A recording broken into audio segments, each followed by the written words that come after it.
On this short tutorial, I'm going to show you how to fix Instagram black screen in less than 1 minute. So please keep watching until the end to figure out how to do it. So first thing you have to do is just open the settings on your phone. Even if you have iOS or Android, it will work for you. Go to the settings and then go to the wireless and the networks. And then on this page, all what you have to do is just enable the airplane mode. After you enable the airplane mode, after a few seconds, just disable it again. After you disable the airplane mode, go back and then go to the apps manager page, go to the apps, go to Instagram and click on this option. It's called force stop.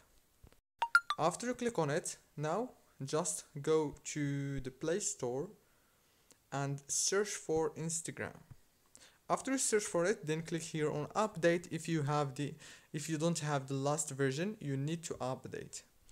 And then restart your phone or turn it off and turn it on again.